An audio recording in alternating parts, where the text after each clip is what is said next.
அனைத்து நல்லுள்ளங்களுக்கும் வணக்கம். நான் உங்கள் ரவிக்குமார். தினம் ஒரு தகவல் அடிப்படையில் ஜியோ பாலிடிக்ஸ் அமெரிக்கா இந்தியா அடுத்தடுத்த வரி விதிப்பு. காலையில் ஆர்கேயில் சொல்லியிருந்தேன் 25% வரி விதிக்கிறாருன்னா அதையும் தாண்டி ஒரு ஃபெனால்ட்டி வேறு போடுறேன்ட்டார். 25%ஐயும் தாண்டி அமெரிக்கா தரப்பில் ஃபெனால்ட்டியும் போடுறேன்றாங்க. அதனால் என்ன விதமான பாதிப்புகள் ஏற்பட போகிறது, சாமானிய மக்கள் நம்மள வரைக்கும் என்ன அளவுக்கு ரீச் ஆகும், யார் பாதிக்கப்பட போகிறாங்க. இந்தியா ஒரு பதில் அறிக்கை கொடுத்துருக்காங்க. இந்த வரி விதிப்பில் சீனாவுக்கு சேர்த்து ஒரு எச்சரிக்கை கொடுத்துருக்காங்க. சீனா என்ன சொல்லியிருக்காங்க, அனைத்தும் ஒருங்கிணைந்த ஒரு தகவல். ஒரு மிகப்பெரிய ஒரு சேஞ்சஸ், ஒரு ட்ரமாட்டிக் சேஞ்சஸ்ன்னு சொல்லுவாங்கள்ல, அந்த மாதிரி அரபு நாடுகளுடைய கூட்டமைப்பு அங்கே யூஎனில் கூடினாங்க. அதில் ஒட்டுமொத்த அரபு நாடுகளும் ஹமாஸ் உடனடியாக ஆயுதங்களை போட்டுட்டு சரண்டராங்க, தனி பாலஸ்தீனத்துக்கான கோரிக்கையை நாங்கள் அங்கீகரிக்கிறோம், அதனால் ஹமாஸுக்கு இறுதி நாட்கள்ன்ற மாதிரியான எச்சரிக்கை கொடுத்துருக்காங்க. இது பெரிய சேஞ்சஸ். நேற்று என்னை விமர்சனம் பண்ணவங்க எல்லாமே இன்று அதுக்கான பதிலடி அரபு நாடுகளே பெரிய அளவுக்கு ஹமாஸுக்கு எதிரான ஸ்டேட்மெண்ட்டை கொடுத்துருக்காங்க. ஸோ இதை எப்படி பார்க்க போகிறீங்கன்றதே நம்ம பெரிய அளவுக்கு டிஸ்கஸ் பண்ணலாம். நிறைய விஷயங்கள் பேச வேண்டியது இருக்கிறது, அதனால் நேராக நம்ம சம்பவ இடத்துக்கே போயிடலாம். ஸோ வீடியோக்களை பொறுத்த மாதிரி நீங்கள் நம்ம சேனலை சப்ஸ்கிரைப் பண்ணலாம். சப்ஸ்கிரைப் பண்ணிட்டு வாங்க, மறக்காம பெல் பட்டன் கிளிக் பண்ணி ஆல் ஆப்ஷன்ஸ் கொடுங்க. வீடியோ போகலாம்.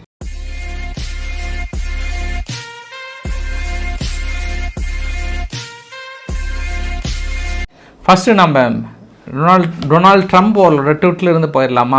ஏன்னா பயங்கரமாக ட்விட்டெல்லாம் போட்டு தள்ளியிருக்கிறார். பட் பேசிக்காக ஒன்று புரிஞ்சுக்கலாம். தொடர்ந்து நம்மளை ஃபாலோ பண்ணுற ஜியோ பாலிடிக்ஸ் எல்லாமே ஓரளவுக்கு நீங்கள் நிறைய புரிஞ்சுருப்பீங்க. இந்த வரி விதிப்பில் 2 ஆங்கிளில் நம்ம பார்த்துடலாம். ஒன்று, இந்தியாவை மிரட்டி சீக்கிரம் சைன் பண்ண வைக்கிறாங்கன்றது புரியுது.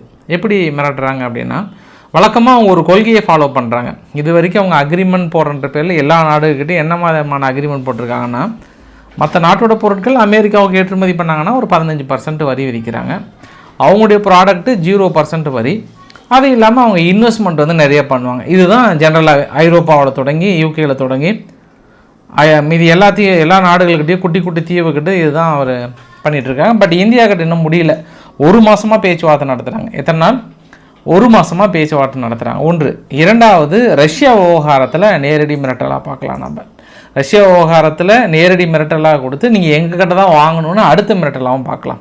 சரி, அவர் ட்விட்டில் என்ன போட்டிருக்காரு அப்படின்றத பார்த்துட்டு இன்னும் நம்ம டீட்டெயிலாக விளக்க வேண்டியது இருக்கிறது. இந்த எக்ஸலத்தில் இந்தியா நமது நண்பனாக இருந்தாலும் பல ஆண்டுகளாக நம்ம அவர்களுடன் ஒப்பீட்டளவில் சிறிய அளவிலான வர்த்தகம் செய்து வருகிறோம் என்பதை நினைவில் கொள்ளுங்கள்.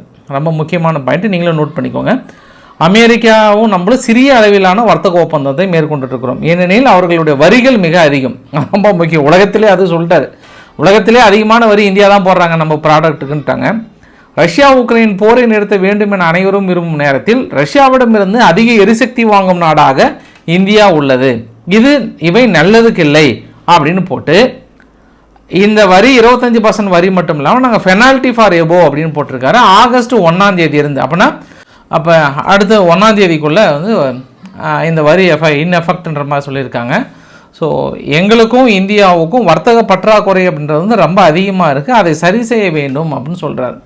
இவர் அறிவிப்பு விட்ட அடுத்த ஒரு 1 மணி நேரத்தில் இந்தியானுடைய ரூபாய் மதிப்பு வீழ்ச்சியை பார்க்க முடியுது. 86 ரூபா பக்கம் இருந்தது, இன்றைக்கி 87.44 இருந்தது ஒரு டாலருக்கு. ஒன்று. மற்ற விஷயங்கள் நம்ம பேசணும் அப்படின்னா, ஒரு நாளைக்கு முன்பு கூட நான் கூட உங்கள்கிட்ட சொல்லியிருந்தேன், நம்ம சீனாவை பின்னோக்கி தள்ளி விட்டுட்டு அமெரிக்காவுக்கு ஒட்டுமொத்த அமெரிக்காவோட ப்ரொடக்ஷனில் 44% நம்ம ஃபோன் பேசுகிறது, உதிரி பாகங்கள் மீதி அசம்பிள் பண்ணி அனுப்புறது, இந்த மாதிரியான விஷயங்கள் நம்ம தாங்க அதிகமாக பண்ணுறோம். அது குறிப்பாக தமிழக ஊடகங்கள் கூட நிறைய பார்த்துருப்பீங்க. ஒரு நாளைக்கு முன்பு தமிழகத்தினுடைய தொழில்துறை அமைச்சர் டிஆர்பி ராஜா அவர்கள் ஒரு ட்வீட் ஒன்று போட்டிருந்தார். ரொம்ப பெருமையாகவும் சொல்லியிருந்தார். என்னென்னா, நம்ம ஆப்பிள் ப்ரொடக்ஷனுடைய உற்பத்தி இருக்குது இல்லையா, நம்ம தான் அதிகமான அளவுக்கு சீனாவை கிராஸ் பண்ணி நம்ம தான் அதிகமான அளவுக்கு ஏற்றுமதி பண்ணுறோம். அதில் குறிப்பாக தமிழ்நாடோட பங்கு மிகப்பெரிய அளவுக்கு இருக்கிறது அப்படின்னாங்க. ஒட்டுமொத்த ஒரு 100%ல் நம்ம 44%க்கு மேலே ஏற்றுமதி பண்ணுறோம். அதில் தமிழ்நாடு மிகப்பெரிய ஒரு சிறப்பான அடங்கும்னு சொல்லிட்டு போட்டிருந்தார். அப்போ தமிழ்நாடு மிகப்பெரிய பங்களிக்கிறது. ப்ளீஸ் நோட் திஸ் ஒரு பாயிண்ட். ஒட்டுமொத்தமாக இப்போ இந்தியாவும் மிகப்பெரிய பங்களிக்கிறது. ஏன்னா மாநிலம் வளர்ந்தால் இந்தியாவும் வளரும் அல்லவா, அதனால் 2க்கும் மிகப்பெரிய ஒரு பங்களிக்கிறது. சரி, அதை தாண்டி நம்ம இனி ஏற்றுமதி செய்கிற அந்த ஆப்பிள் ஃபோனு 25%, அது இல்லாமல் அவங்க இதுக்கப்புறம் பெனால்ட்டி வேறு சொல்கிறாரு. அப்போ யாருங்க அந்த ஃபோன் அதிகமான விலை கொடுத்து வாங்குறாங்க ஆல்ரெடி நம்ம அதிகமாக விலை கொடுத்தா வாங்குறோம், இல்லைன்னு இல்லை, வரியை போட்டு தள்ளி அதை வாங்கிட்டு இருக்க ஒரு பக்கம், அது ஒரு சாப்டர் இருக்கட்டும். இருந்தாலும் இப்போ அமெரிக்காவில் ஐஃபோன் வந்து கம்மி விலையில் இருக்கும், நம்ம அதிகமாக இருக்கும் இங்கே டேக்ஸ் அப்படின்ற அடிப்படையில். இப்போ அவங்க நம்மளோட அதிகமாக வாங்குவாங்க. அந்த வரி அவங்களுக்கு டைரெக்டராக பாதிச்சிடும். உங்களுக்கு எப்படி நான் சொல்ல வரேன் அப்படின்னா, இந்த ஒரு வரைபடத்தை பாருங்களேன். 2024 இதே ஸ்மார்ட் ஃபோனோட மேனுஃபேக்சரிங் யூனிட்டு அமெரிக்காவுக்கு ஏற்றுமதி பண்ணதில் சீனா 61%, இந்தியா 13%, வியட்நாம் 24%, அதர் 0%. அதே 2025 சீனா 25%, இந்தியா 44%, வியட்நாம் 30%, அதர் 2%. ஸோ இதில் நம்ம என்ன புரிஞ்சிக்கலாம் அப்படின்னா, ஒரு நாட்டோட வெளியுறவு கொள்கையில் எல்லாமே கரெக்டாக நமக்கு அமையணும் அப்படின்னா, மற்றொரு நாட்டின் மீது வேறு ஏதாவது விவகாரம் வரும்போது அதை நம்ம பக்கம் திசை திரும்பினாவே நம்மளுக்கு இன்னொரு வகையில் ப்ளஸ் பாயிண்ட்டாக அமையும் அப்படின்றது நம்ம சொல்லலாம். இதில் மாநில அரசோட முயற்சி, மத்திய அரசோட முயற்சி, இது எல்லாம் தாண்டி அவங்க சீனா மீது என்ன பண்ணிட்டாங்க, வாங்கக்கூடாதுன்னு ஒரு ப்ரெஷர் கொடுக்குறாங்க, ஒரு அழுத்தம் கொடுக்குறாங்க. அது இல்லாமல் சீனாவில் மேனுஃபேக்சரிங் பண்ணக்கூடிய சிப்பிலிருந்து எதுவுமே நீங்கள் வாங்கக்கூடாதுன்னு அமெரிக்கா நிறுவனம் போட்ட அடுத்தடுத்த தடையினால் சீனாவில் இருக்கக்கூடிய பெரும்பாலான நிறுவனங்கள் இங்கே இந்தியாவுக்கு வந்தது. அப்புறம் இந்தியாவிலேருந்து தமிழ்நாட்டுக்கு வந்தது. அந்த ஒரு பேசிக் இதை நம்ம புரிஞ்சிக்கலாம். நம்ம இப்போ ஆப்பிள் நிறுவனம் என்ன நினைப்பாங்கன்னா, இப்போ தான் நான் அங்கேருந்து இங்கே வந்தேன், ஓரளவுக்கு செட் பண்ணி ஒரே வருஷத்தில் இந்த அளவு கொண்டு வந்துட்டாங்க. வியட்நாமுக்கு கொஞ்சம் அடிஷ்னலாக கொடுத்துருக்காங்க. வியட்நாம் ஏன்னா 24%லேருந்து 30% போயிருக்காங்க. சீனா 61%லேருந்து 25% வந்தாங்க. நம்ம 13லேருந்து 44 போயிட்டோம். அப்போ ஆப்பிள் நிறுவனம் என்ன நினைப்பாங்கன்னா, ஆப்பிள் நிறுவனம் மட்டும் இல்லை, ஸ்மார்ட் ஃபோன் மேனுஃபேக்சரிங் யூனிட் எல்லாமே என்ன நினைப்பாங்கன்னா, ஐயா இப்போ தான் ஒரு வழியில் வந்தோம், மறுபடியும் முதல்ல இருந்தா அப்படின்னு. இது அவங்களுக்கு தான் அடிங்க, நம்மளுக்கு அடி தான். ஏன்னா இங்கே தமிழ்நாட்டிலையும் சரி இந்தியாவிலும் சரி வேலை வாய்ப்புகள் மீது எல்லாமே பாதிக்கும் ஒன்று. சரி, அது தொடரமானது பார்த்தலாம். ஸோ இன்னொரு ஆங்கிலையும் நான் விளக்க விரும்புகிறேன். குறிப்பாக இங்கே நாமக்கல் வரைக்குமே பாதிப்பு இருக்குது. என்னென்னா, இங்கே ஒரு சார்ட்டை பார்க்குறீங்கல்ல, காஃபி தாங்க நம்மளுடைய எக்ஸ்போர்ட் லிஸ்ட்டில் ஃபஸ்ட்டு இருக்குது. அமெரிக்காவில் 30.3% நம்ம ஏற்றுமதி பண்ணுறோம். அதாவது 40.37%ல் ஒரு 1081 பில்லியன் பக்கம் நம்ம பண்ணுறோம். இப்போ இங்கே என்ன காஃபியில் என்ன பெரிய மேஜர் பிரச்சனை வரும்னா, ஏற்கனவே பிரேசில்கிட்ட அவங்க வாங்கலை, ஏன்னா அடுத்தடுத்து வரிகளை விதித்து பெரிய பிரச்சனை. 2 மேஜர் எக்ஸ்போர்ட்டர் காஃபியில், ஒன்று இந்தியா, இன்னொன்று பிரேசில், அதுக்கப்புறம் அவங்க ஸ்ரீலங்கா. நம்மளுக்கு அப்புறம் ஸ்ரீலங்காலாம் இருக்காங்க, இன்னும் வியட்நாம் இந்த பகுதியெல்லாம் இருக்காங்க. கொஞ்சம் சீனா கொஞ்சம் பண்ணுறாங்க. பட் இவங்கள விட நம்ம மேஜராக பண்ணிகிட்ருக்கோம். இப்போ என்னாச்சு, பிரேசில்கிட்டே அவங்க வாங்கலை.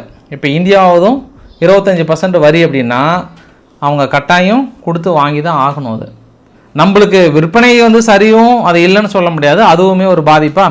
அடுத்து வந்து டொபாக்கோன்னா புகையிலை, அதுதான் நம்ம அடுத்து அதிகபட்சமாக பண்ணுறோம். அப்புறம் எலக்ட்ரானிக் கூட்ஸ் வந்து 32.47%, அரிசி வகைகள் 19.73%. இது விவசாயிகளை கண்டிப்பாக பாதிக்கும், இங்கே வரைக்குமே பாதிக்கும். அப்புறம் அதாவது ஜக் மேனுஃபேக்சரிங், அந்த பிளாஸ்டிக் வகை மேனுஃபேக்சரிங் சொல்கிறாங்க. அப்புறம் மீட், டெய்ரி, பவுல்ட்ரின்னா அந்த முட்டையெல்லாம் நம்ம ஏற்றுமதி பண்ணுறோம் இல்லையா, அது ரீசெண்டாக கூட அமெரிக்காவோட முட்டை விலை அதிகமாக இருக்கிறனால வந்து நம்ம இந்தியா திடீர்னு அதிகமாக நம்ம அக்ரிமெண்ட் போட்டு ஏற்றுமதி பண்ணியிருந்தோம். 11.84%, 4.5 பில்லியன் அளவுக்கு. அப்புறம் டீ ஏற்றுமதி பண்ணுறோம். கார்பெட்னா வலை விரிப்புன்னு சொல்லுவாங்களா, அதை சொல்கிறாங்க அவங்க. அப்புறம் பிளாஸ்டிக் அண்டு லினோலியம் சொல்லுவாங்க, ட்ரக் அண்டு பேராமெடிக்கல். அதுக்கப்புறம் மற்ற ப்ராடக்ட்லாம் மைக்கா, கோல், மீதி மினரல்ஸ் எல்லாம் பார்ப்போம். இதில் இன்னொரு மேஜரான விஷயம் என்ன அப்படின்னா, அடுத்து வந்து இந்த வைர நகைகளை பட்டை தீட்டி நிறைய ஏற்றுமதி பண்ணுவோம். நம்ம மேஜராக நம்ம அமெரிக்காவுக்கு பண்ணியிருக்கோம். இதுவுமே என்ன பிரச்சனை ஆச்சு அப்படின்னா, இவங்க ரஷ்யாவுக்கு தடை விதிச்சாங்க. நம்ம ரஷ்யாவுக்கிட்ட இருந்தால் ரா மெட்டீரியலை இறக்குமதி பண்ணி அதுக்கப்புறம் இங்கே பட்டை தீட்டி நம்ம பெரிய அளவுக்கு ஏற்றுமதி பண்ணோம். இவங்க அந்த தடையினால் என்ன ஆச்சுன்னா, அது ஆல்ரெடி நம்ம பெருசாக டவுன் ஆகிட்டோம். இது வந்து குஜராத் தான் மெயின் ஹப்பாக இருந்தது, அது ஆல்ரெடி பெரிய அளவுக்கு டவுனாக இருந்தது. இப்போ இன்னும் அதிகமான அளவுக்கு மாறப்போகுது. சரி, நம்ம என்ன பேசிக்காக புரிஞ்சிக்கலாம், இந்தியா என்ன சொல்ல வராங்க அப்படின்னா, இந்தியா 2 விஷயத்தில் கிளியராக இருக்கிறாங்க. நாங்கள் உங்கள்கிட்ட தொடர்ந்து பேச்சுவார்த்தை நடத்திட்டு தான் இருக்கோம். ஸோ மறுபடியும் நாங்கள் பேச்சுவார்த்தை நடத்த தயாராக தான் இருக்கோம். இதை விவகாரத்தை நாங்கள் சரி செய்ய விரும்புகிறோம் அப்படின்ட்டு ஒரு ஸ்டேட்மெண்ட்டு சொல்லிட்டாங்க. 2வது ஸ்டேட்மெண்ட் என்ன அப்படின்னா, இது எங்களுடைய விவசாயிகளை பாதிக்கப்படாத அளவுக்கு, எங்களுடைய என்டர்பிரனர்ஸ், எங்களுடைய எம்எஸ்எம்இனுடைய திட்டங்களை பாதிக்காத அளவுக்கு தான் நாங்கள் சைன் பண்ண முடியுன்றாங்க. அப்போ நான் ஏற்கனவே உங்கள்கிட்ட சொல்லியிருந்தேன், நான் அமெரிக்காவை வந்து நம்மளை எந்த அளவுக்கு நிர்பந்தம் பண்ணுறாங்க அப்படின்னாங்கன்னா, மரபணு மாற்றம் செய்யப்பட்ட பீன்ஸ் வகைகளும் சோயாபீன்ஸ் வகைகளும் கம்பல்சரி நம்ம வாங்கணுன்றாங்க. அரிசி வகைகளை நம்ம கம்பல்சரி வாங்கணும்னு சொல்கிறாங்க. ஏன்னா அரிசி வகைகள் ஏற்கனவே அவங்க ஜப்பான்கிட்ட பெருசாக ட்ரை பண்ணாங்க. ஜப்பான் கொஞ்சம் வாங்காதனால மனக்கசப்பு வந்துருச்சு, அதை நம்மக்கிட்ட தள்ளி விடணும்னு நினைக்கிறாங்க. அப்புறம் கார்ன், அதாவது மக்காச்சோளம் இருக்கு இல்லையா, அதை நம்மக்கிட்ட தள்ளி விடணும்னு நினைக்கிறாங்க. இந்த மாதிரியான ப்ராடக்ட், ஏன்னா இதெல்லாம் அவங்க ஒரு சில இதெல்லாம் சீனாவுக்கும் ஏற்றுமதி பண்ணிருந்தாங்க. இப்போ சீனாவும் ஒரு சில பிரச்சனைனால மாறுது. இப்போ இது எல்லாமே இந்தியா வந்து கம்பல்சரி வாங்குன்றா. அப்புறம் கோதுமையெல்லாம் வந்துச்சு அப்படின்னா இந்திய விவசாயிகள் ரொம்ப கஷ்டம்தான். இதில் நான் 2 விதமான ரியாக்ஷன் பார்க்க முடியுது. நல்ல தெரிஞ்ச ஒரு சில நபர்களே எக்ஸலத்தெல்லாம் என்ன பண்ணாங்கன்னா ரொம்ப ஹாப்பியாக குஷியாக போட்டிருந்தாங்க. அவ்வளோதான் முடிஞ்சது, இந்தியா 25% வரி விதிச்சிட்டாங்க, ஆச்சா போச்சான்னு பயங்கரமாக போட்டிருந்தாங்க. அதில் நான் என்ன பேசிக்காக புரிஞ்சுக்கிட்டேன்னா, உங்களுக்கு கட்சி பிடிக்கல அப்படின்னா ஒட்டுமொத்த இந்தியாவும் அந்த வீழ்ச்சி விழணுன்ற எண்ணம் தான் எனக்கு ஏன்னு செட் ஆகலை. நம்ம கான்செப்ட் ஒன்று தான், தமிழ்நாடு வளரணும்னு நினைக்கிறோம். அப்போ அது எந்த கட்சியாக இருந்தாலும் ஒன்று தான். அதே தான் இந்தியா அடிப்படையிலையும். வரி விதிப்பில் உங்களுக்கு மற்ற பிரச்சனை, அரசியல் பிரச்சனைகள் இருந்தது அப்படின்னா அது ஒரு பக்கம் தள்ளி வச்சுடுங்க. ஆனால் எக்ஸலத்தில் மேக்ஸிமம் கருத்து என்ன அப்படின்னா, அமெரிக்கா இந்த 25% வரி விதிச்சில் நிறைய பேர் வந்து ஃபயர் விட்டுருந்தாங்க. இன்னும் அதிகமான அளவுக்கு வரி விதிக்கணும், இந்தியா வந்து மாட்டணுன்ற மாதிரிலாம் வந்து போட்டிருந்தாங்க. பட் அது ஏன் புரியல எனக்கு. அது அரசியலுக்கு அப்பாற்பட்ட ஒரு கருத்துக்களை பார்க்குறேன். நான் நிஜமாக பார்த்தேங்க, நிறைய கருத்துக்களை பார்த்தேன் நான். ஏன் அது மாதிரி போட்டிருந்தாங்கன்னு. சரிங்க, இதெல்லாம் எதுவுமே இல்லாமல் அவங்க சொன்ன மாதிரி எல்லாத்தையும் அக்செப்ட் பண்ணோம் அப்படின்னா இங்கே இருக்கக்கூடிய விவசாய பொருட்களை எதுவும் பண்ண முடியாது. சரி, இதெல்லாம் எதுவுமே இல்லாமல் நம்ம அவங்கள டைரெக்டாக எதுக்க முடியுமா அப்படின்னா அதுலேயுமே பெரிய அளவுக்கான ஒரு சட்ட சிக்கல் இருக்கிறது. இது நாளைக்கு நீங்களே பிரதமராக உட்காந்தாலும் நீங்கள் தான் அது மாதிரியான முடிவுகள் எடுப்பீங்கன்னா எப்போனாலும் சொல்ல தயாராக இருப்பேன். இன்னொரு விஷயம் என்ன அப்படின்னா, நான் உங்ககிட்ட நிறைய தடவை சொல்லியிருக்கேன், சீனா மாதிரி நம்மக்கிட்ட முடிவுகள் எடுக்க முடியுமான்னா சீனாவுக்கும் நம்மளுக்கான அந்த ட்ரேட் டிஃபிசிட்டே பெரிய அளவுக்கு இருக்குது. அவங்களுக்கு ஈக்குவலு. ஏன்னா அவங்க ஐ திங்க் ரேர் எடுத்த எலிமெண்ட்லாம் அவங்க பயங்கரமாக வச்சுருக்காங்க, எல்லாத்தையும் மிரட்டிகிட்டு இருக்கிறாங்க. அதனால தான் இன்றைக்கி கூட ஒரு வார்த்தை சொன்னாங்க, அங்கே அமெரிக்காவுடைய செனட்லேருந்து சீனாவுக்கு 500% வரி போட்டுருங்க. ஏன்னா அவங்க ரஷ்யாக்கிட்டேருந்து ஒன்று இந்தியா, இன்னொன்று சீனா. இப்போ இந்தியாவுக்கு 25% ஸ்டார்ட் பண்ணிங்கன்னா அதை அப்படியே இன்க்ரீஸ் பண்ணிவிடுங்க, சீனாவுக்கு 500% போட்டுருங்கன்ட்டாங்க. அதுக்கு சீனா என்ன சொன்னாங்கன்னா, முடியாது, எங்களால் ரஷ்யாக்கிட்ட வாங்காமல் இருக்க முடியாது, ஏன்னா எங்களுடைய வால்யூம் பெருசு, அந்த வால்யூமை உங்களால் ஃபுல்ஃபில் பண்ண முடியுமா அப்படின்னு கேட்குறாங்க. அதே தான் இந்தியாவும் கேட்குறாங்க. கண்டிப்பாக ரஷ்யா இல்லாத இந்த சூழ்நிலையை உருவாக்க முடியாது. அது ஏற்கனவே வெளியுறவுத்துறை அமைச்சர் ஜெய்சங்கர் அவர்கள் என்ன சொன்னார்னா, இல்லைங்க வாய்ப்புகள் இல்லை, ஏன்னா எங்களோட வால்யூம் பெருசாக இருக்குது, நாங்கள் எப்படி உங்கள் பர்டிகுலர் நாடுகிட்ட தான் வாங்கணும்னு நீங்கள் நிர்பந்தம் பண்ணுறீங்கிற ஒரு ரீசனை சொன்னாங்க. பட் அதே ரீசன் தான் அங்கே இன்றைக்கி அவங்களுடைய ஸ்டேட்மெண்ட்லேயும் நம்ம பார்க்க முடியுது. இதையெல்லாம் தாண்டி என்ன மாதிரியான அளவுக்கு சஸ்டெயின் பண்ண போகிறாங்கன்னு தெரியல. ஏற்கனவே ஐரோப்பாவிலே பெரிய மனவேதல் இருக்காங்க எல்லா நாடுகளுமே. அந்த 15% வரி விதிச்சல ஜெர்மனி ஒத்துக்கல, இன்றைக்கி இத்தாலி என்ன பண்ணிட்டாங்கன்னா சுத்தமாக ஒத்துக்கல. நாங்கள் தான் என்ட்ரி பாயிண்ட்டாகவே இருக்கோம், என்ட்ரி பாயிண்ட் இருக்கும்போது எங்களுக்கும் பெரிய பாதிப்பு வருது, அதனால் ஒரு சில வாண்டலையான்னு எந்த அடிப்படையில் அவங்க போயிட்டு அக்ரிமெண்ட் போட்டாங்கன்னு எங்களுக்கு தெரியலேன்னு சொல்லிட்டு ரொம்ப ஃபீலாக இருந்தாங்க. யூகே இன்னும் முழுமையான அக்ரிமெண்ட்டு இப்போ தான் வந்து சொன்னாங்க, அவங்களும் இதே அளவுக்கான அக்ரிமெண்ட். ஸோ பொறுத்திருந்து பார்க்கலாம், இது அங்கே இருக்கக்கூடிய நிகழ்வுகள். இதையெல்லாம் தாண்டி இந்தியா எப்படி சமாளித்து வெளியே வர போகிறாங்களா, இல்லை சுழலில் மாட்டி இந்த பக்கம் வர போகிறாங்களா. ஆனால் நான் ஒன்று புரிஞ்சுக்கிட்ட பேசிக்காக, இதுக்கப்புறம் இந்தியாவால் இந்த பக்கம் அந்த பக்கம் காலத்தை ஓட்ட முடியாதுன்னு நான் புரிஞ்சுக்கிட்டேன். ஒன்று ஏக்மார் தோன் தொக்கடான்ற மாதிரி தான், ஒன்று அமெரிக்காவா இல்லை ரஷ்யாவா. இந்த நிலைப்பாடு எடுக்க வேண்டிய சூழ்நிலைக்கு காலத்தின் கட்டாயத்துக்கு தள்ளப்படுகிறது அமெரிக்கா. அதனால் இனிதான் இந்தியாவுடைய வெளியுறவு கொள்கைக்கு மிகப்பெரிய ஒரு கேள்விக்குறி, என்ன முடிவு எடுக்க போகிறீங்க அப்படின்றது தான். அப்படியே மண்டே பிச்சுட்டு உட்காந்துருப்பாங்க. இப்போ ஏன்னா நீங்கள் அடுத்தடுத்து வரிகள் விதிப்பாங்க, இன்னும் 10 நாளுக்கு அப்புறம் பயங்கரமாக வரி விதிப்பாங்க. இதுக்கு முன்னாடி ஏதோ பைடன் கூட அப்படி இப்படின்னு இருந்தார். ஆனால் கண்டென்ட்டு கந்தசாமிலாம் அப்படிலாம் இல்லை, ஆள் வந்து போட்டு தள்ளு முடி, இந்தியா கிட்டேருந்து நம்ம குறைவான அளவுக்கு தான் ஏற்றுமதி இறக்குமதி பண்ணுறோம், முடிச்சிருங்கன்ட்டாங்க. அது ஒரு வார்த்தை என்ன நம்ம சொன்னார், அவங்க முழுக்க ரஷ்யாவை தான் நம்பிக்கிறாங்க, நம்ம என்ன சொன்னாலும் நம்மக்கிட்ட எதுவுமே வாங்கலை அப்படின்றாங்க. இப்போ ரீசெண்டாக கூட நம்ம 5th ஜென்ரேஷன் ஃபைட்டர் ஜெட் உருவாக்குறது மீதி எல்லாமே நம்ம ஃப்ரான்ஸை நம்பியோ இல்லை ஃப்ரான்ஸுக்கிட்டையோ இல்லை ரஷ்யா கிட்ட தான் அக்ரிமெண்ட் போட்டிருக்கோம். இவங்க எவ்வளோ வந்து ட்ரை பண்ணாங்க, இந்தியா கிட்ட நிறைய பேச்சுவார்த்தைலாம் ட்ரை பண்ணாங்க. ஆனால் நம்ம அவங்ககிட்ட வாங்குகிற முடிவுகள் எதுவுமே சொல்ல வந்து ஆஃபர்லாம் கொடுத்தாங்க நம்மக்கிட்ட, நீ எங்ககிட்ட அதை வாங்க இதை வாங்க F-35 நாங்கள் கொடுக்குறோம் அப்படிலாம் சொன்னாங்க. அதுதான் F-35 வந்து நின்றதே மாதக்கணக்காக அவங்களால எடுத்து போக முடியல. ஸோ அதனால் அப்பயே முடிவு பண்ணிட்டாங்க இந்தியா, இதுக்கப்புறம் இந்த மாட்டு வண்டியை வாங்கினேன்னா வாங்கணுன்ற முடிவுக்கு வந்திருப்பாங்கன்னு நினைக்கிறேன் நான். ஸோ பொறுத்து இருந்து பார்க்கலாம். இது இங்கே இருக்கக்கூடிய நிகழ்வுங்க. ஓரளவுக்கு தெளிவாக எல்லாத்தையும் அப்படியே ஓரளவுக்கு சொல்லிட்டேன்னு நினைக்கிறேன் நான். ஏதாவது மிஸ் ஆச்சு அப்படின்னா உங்கள்கிட்ட நாளைக்கு சொல்கிறேன் நான். அடுத்து மிக முக்கியமான விஷயங்க, யுனைடெட் நேஷன் ஜெனரல் அசம்பிளியோட கூட்டங்க. இந்த கூட்டத்தில் அரபு நாடுகளும் ஐரோப்பா நாடுகளும் கலந்துக்கிறாங்க. நான் நேற்றே உங்ககிட்ட சொல்லியிருந்தேன், பாலஸ்தீனத்தினுடைய அத்தாரிட்டியாக பிரைம் மினிஸ்டர் முகமது முஸ்தபா அவர்கள் நேற்றே அந்த அத்தாரிட்டியான கூட்டத்தில் பேசும்போது, எங்களுக்கு பாலஸ்தீனத்துக்கான தனிநாடு கோரிக்கை வேணும், ஆனால் ஹமாஸ் வந்து உடனடியாக ஆயுதங்களை போட்டு சரண்டர் ஆகணும், அவங்க பண்ணுறது சரியில்லை, அங்கே இருக்கக்கூடிய மக்களை பிணைய கைதிகளாக வச்சுக்கிட்டு இஸ்ரேல் மக்களை பிணைய கைதிகளாக வச்சுட்டு இன்னும் மக்களை கேடயமாக வச்சுட்டு இருக்காங்கன்ற மாதிரியான குற்றச்சாட்டு வெளிப்படையாக சொன்னார். சரி, ஏதோ மனுஷன் அவர் தான் பாலஸ்தீன தனிநாடுக்கான கோரிக்கை வருது அப்படின்றதுக்காக சொல்கிறார் அப்படின்னு பார்த்தோம்னா, இன்றைக்கி என்ன பண்ணுறாங்க, ஒட்டுமொத்தமாக ஒரு தீர்மானங்க, மொத்தம் ஒரு 4 பக்க தீர்மானங்க. அந்த 4 பக்க தீர்மானத்தில் அக்டோபர் 7ஆம் தேதி இஸ்ரேலுக்குள்ளே வந்து தாக்குதல் நடத்தி இங்கே இருக்கக்கூடிய மக்களை கொன்று, இங்கே இருக்கக்கூடிய மக்களை 500க்கும் மேற்பட்ட மக்களை வந்து பிணைய கைதிகளாக பிடிச்சிட்டு போய் வச்சதுக்கு தனது கடும் கண்டனத்தை தெரிவித்திருக்காங்க. இது முதல் முறை. இது வரைக்கும் அவங்க வந்து அரபு நாடுகளை நான் சொல்கிறேன், நான் அரபு நாடுகள் இது வரைக்கும் தெரிவித்தாங்களன்னா இது வரைக்கும் தெரிவிக்கல. இது வரைக்கும் எந்தெந்த நாடுகள் இப்போ சொல்லியிருக்காங்கன்னா, Saudi Arabia, Qatar, Egypt, Jordan and துருக்கி, இந்த நாடுகள்லாம் வந்து அக்டோபர் 7ஆம் தேதி நடந்த இந்த தாக்குதலுக்கு தனது கடும் கண்டனத்தை தெரிவிக்கிறாங்க. இரண்டாவது விஷயம் என்ன அப்படின்னா, அவங்களோடு சேர்ந்து ஒட்டுமொத்தமாக 22 மெம்பர் ஆஃப் அரப் லீக், அதாவது ஐரோப்பா யூனியன், இன்னும் மற்ற யூனியன்லாம் ஸ்டேட்டு 2 ஸ்டேட்டுக்கான சொல்யூஷனை கொண்டு வராங்க.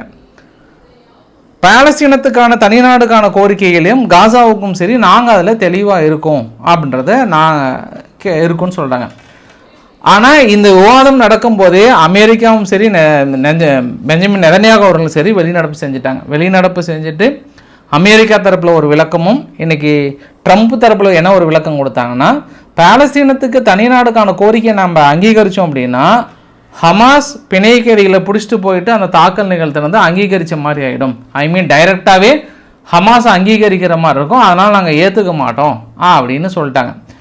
இன்னொரு விவகாரம் என்ன அப்படின்னா, அந்த பிணைய கைதிகளை உடனடியாக ரிலீஸ் பண்ணணும்.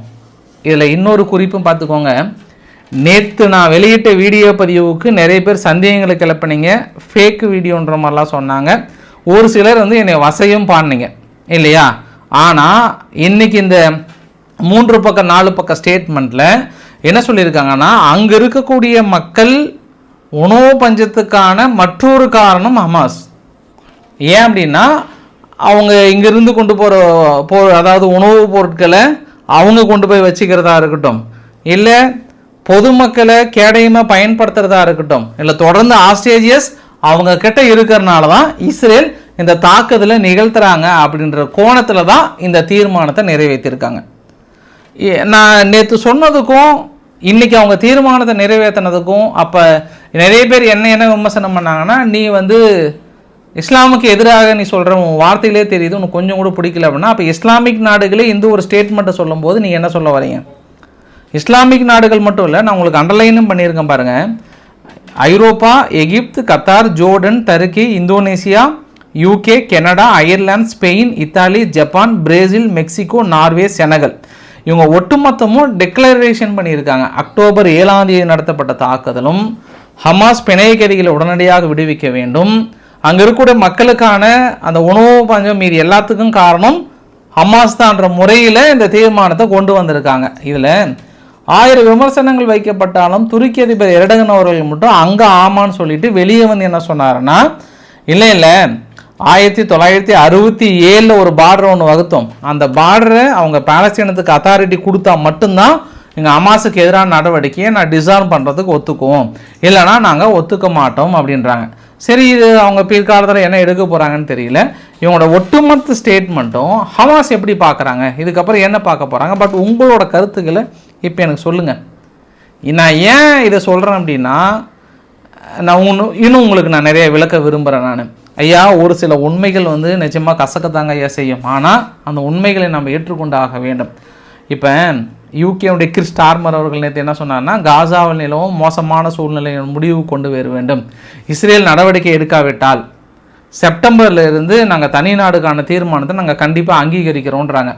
இது உடனே அங்கே ஓடி வந்த Saudi Arabia very good very good very குட்னு சொல்லிட்டு கேக் வெட்டி கொண்டாடி நாங்களும் இதை வரவேற்கிறோன்றாங்க. சரி, ஃபஸ்ட்டு ஃப்ரான்ஸ் ஏன் கொண்டு வராங்க, யூகே ஏன் கொண்டு வராங்க இந்த தீர்மானத்தை, ரொம்ப ஸ்ட்ராங்காக இருக்கிறாங்க. ஸ்பெயின் ஏன் கொண்டு வராங்கன்னா, ஐயா ஃப்ரான்ஸ் வந்து இப்போ அடுத்த நெக்ஸ்ட் எலெக்ஷன் வர போதுங்க ஐயா, அங்கே வந்து 20% 30% ஓட்டு வந்து இஸ்லாம் ஓட்டு இருக்குங்க ஐயா.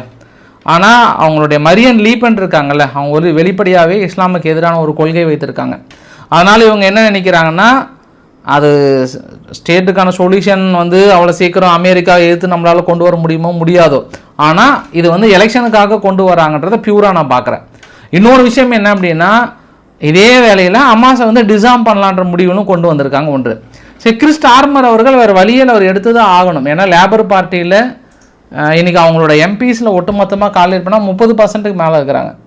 ஆல்மோஸ்ட் ஆல்ரெடி வந்து அவங்க பாதி பாகிஸ்தான் அந்த மாதிரி சொல்லியிருக்காங்க. அப்படி இருக்கும்போது மேக்ஸிமம் அது வந்து இஸ்லாமிக்கோட சப்போர்ட் அதிகமாக இருக்கிறதுனால ஏற்கனவே நிறைய எம்பிஸ் அவர் கடிதமாக எழுதிட்டாங்க. இது எல்லாம் மீறி அவங்களால எதையும் எதிர்த்துலாம் ரொம்பலாம் பண்ண முடியாது. அதனால் அவங்களுடைய தேவையை ஃபுல்ஃபில் பண்ணுவதற்காக, அவங்களோட ஒரு சந்தோஷத்துக்காக இந்த ஒரு முடிவாக நான் தனிப்பட்ட முறையில் பார்க்குறேன்.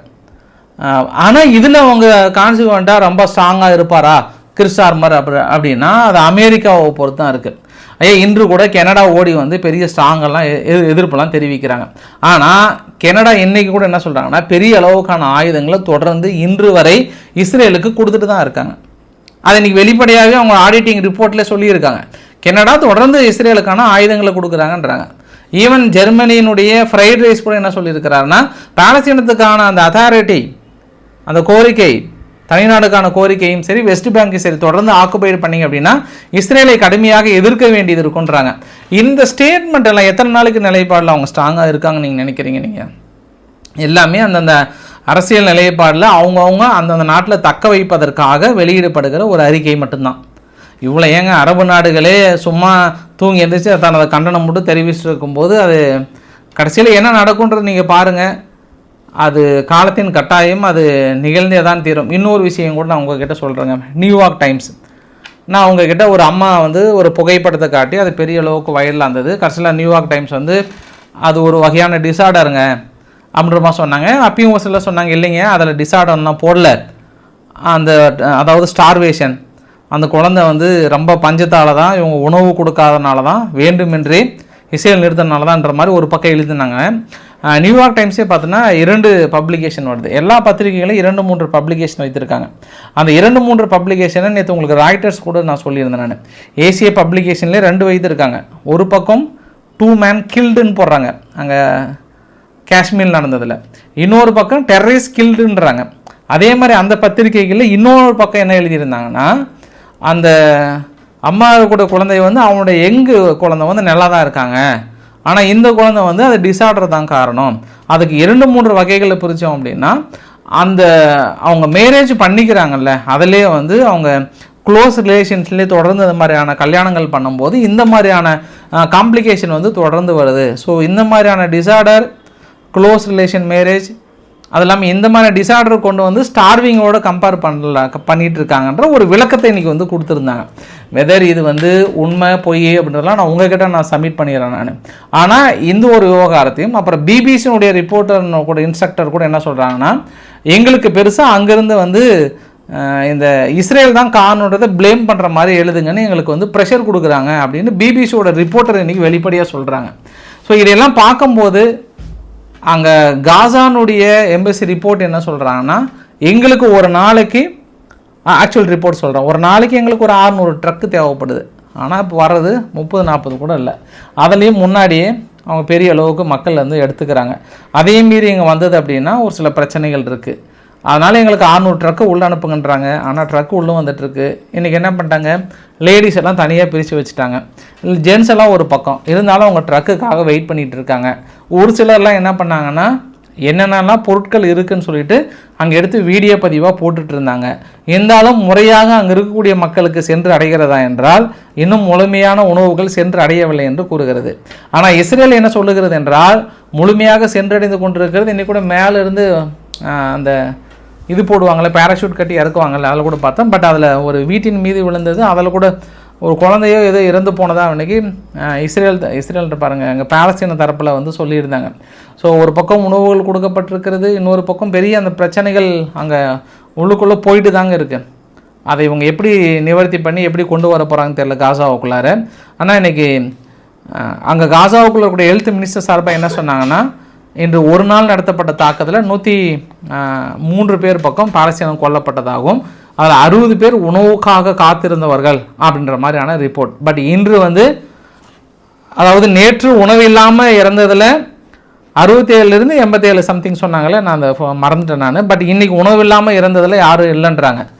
அப்படின்னா உணவு ரீச் ஆச்சுன்னு சொல்ல வராங்களா என்னன்னு தெரியல. அப்போ உணவு இல்லாமல் இருக்கிறது என்பது ஒரு நாள் மட்டும் நடக்கிற நிகழ்வுகள் அல்ல.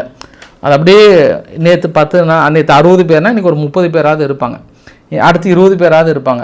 ஏன்னா உடனடியாக உணவு ரீச் ஆகணும், அவங்களுக்கு ரீச் ஆனாலும் அவங்க உடம்பு ஒத்துக்காது.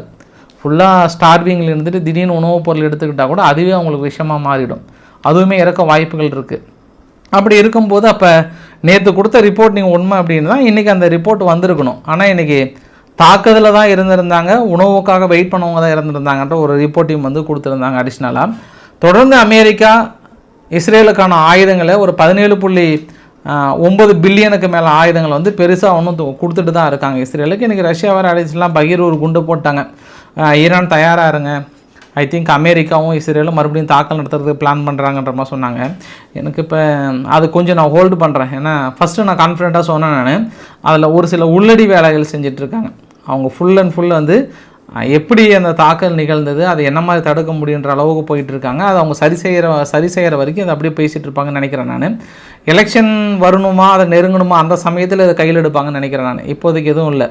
இந்த பாராளுமன்ற நம்பிக்கையில்லா தீர்மானம் நெருங்க தான் இந்த மாதிரியான வேலைகள் இருக்குவாங்க. அது வரைக்கும் அவங்க வெயிட் பண்ணிகிட்டு இருக்காங்க இஸ்ரேல் அப்படின்னு நான் பார்க்குறேன் நான். முன்னும் அந்த தாக்கல் நிகழ்ந்து அதை விட கொஞ்சம் குறைக்கணும்னு பார்க்குறாங்க. என்னெல்லாம் ஃபெயிலர் நிகழ்ந்தது, ஏன் இடைமறித்து தாக்கல் நடக்கலன்றது ஆராய்ச்சி பண்ணிகிட்டு இருக்காங்க. ஹெஸ்போலா என்ன பண்ணுறாங்கன்னா, அவங்க லெபனானில் நாங்கள் ஆயுதங்கள் ஹேண்ட் ஓவர் பண்ணுறதை வந்து கொஞ்சம் பொறுமையாக இருக்கிறோம், ஐ மீன் வெளிப்படையாக பண்ணல, பட் நாங்கள் கொஞ்சம் கன்சிடர் பண்ணுறோன்ற மாதிரி வந்து சொல்லியிருக்காங்க. அமெரிக்கானுடைய நேவி நியூக்ளியர் சப்மரைனுடைய ஆஃபீஸர் வந்து இன்றைக்கி ரிசைன் பண்ணிட்டார். ரொம்ப வருஷமாக இருந்தவர்.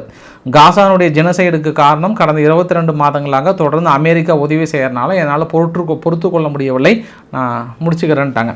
ஃபைனல் வீடியோட நிறைவு பகுதியில் நான் உங்களுக்கு ஆர்கே சேனலில் பெரிய அளவுக்கு சுனாமி பற்றி போட்டிருந்தேன் நான். ஆனால் இவங்க கொடுத்த எச்சரிக்கை அளவுக்கு சுனாமி வந்ததான்னா வரல. ஆனால் நீங்கள் பெரும்பாலான வீடியோ பதிவுகள் எல்லாமே வந்து ஆர்டிஃபிஷியல் ஏஐ மூலயமா ஜென்ரேட் பண்ணி பெரிய அளவுக்கான வீடியோ பதிவு ரியலாக அந்த அளவுக்குலாம் பெருசாக வரல. ரொம்ப ஓரளவுக்கும் வந்தது. நம்ம ஊர்லேயே இந்த அமாவாசை சமயத்தில் பெரிய அளவுக்கு உள்வாங்க, அதுக்கப்புறம் பெருசாக உள்ளே வரல, ஊருக்குள் நுழையில, அந்த மாதிரியான ஒரு இருந்தது. அந்த அளவுக்குலாம் வரல. நீங்கள் பார்க்குற எந்த வீடியோ பதிவாக இருந்தாலும் ஃபேக் தான். நானே காலையில் ஒரு வீடியோ பதிவு வந்து அது பழைய வீடியோ பதிவு போட்டதுக்கப்புறம் தான் நான் ரியலைஸ் பண்ணேன். ஒரு வெள்ளை கலர் அந்த ஐ மீன் என்ன சொல்லுவாங்க, அந்த மீன் இல்லை, சுறா மீன் மாதிரி பெருசாக இருந்துச்சு இல்லையா, அது கரை ஒதுங்கிறது. அது இப்போத்து வீடியோ பதிவில், அது முந்தைய வீடியோ பதிவு. அதை நானே போட்டுட்டு அதுக்கப்புறம் ஐயோ எடுக்க முடியலன்னு சொல்லிட்டு ஃபீல் பண்ணேன். அது எப்படி அட்டாச் பண்ணுறேன்னு தெரியலன்ட்டு. ஆனால் ஒரு மருத்துவமனையில் ஆப்ரேஷன் பண்ணும்போது ஆஸ்திரேலியான்னு வருது பாருங்கள், அந்த கம்சக்கா அப்படின்ற ஒரு பகுதியில் ரஷ்யாவில் அந்த வீடியோ பதிவு பார்க்குறீங்க இல்லையா, கரெக்டாக ஆப்ரேஷன் பண்ணும்போதே திடீர்னு ஷேக் ஆகிருக்கு. அப்புறம் அப்படியே கண்டுபிடிச்சி அந்த பேஷண்ட் இப்போ நல்லா இருக்கிறாரு, ஆப்ரேஷன் சக்ஸஸ்ஃபுல்லாக முடிஞ்சதுன்ற மாதிரி வந்து சொன்னாங்க. பிடிச்சிருந்தால் லைக் பண்ணுங்கள், ஃப்ரெண்ட்ஸுக்கு ஷேர் பண்ணுங்கள், சப்ஸ்கிரைப் பண்ணுங்கள். ரவிக்குமார் சோமுச்சல், நன்றி, வணக்கம்.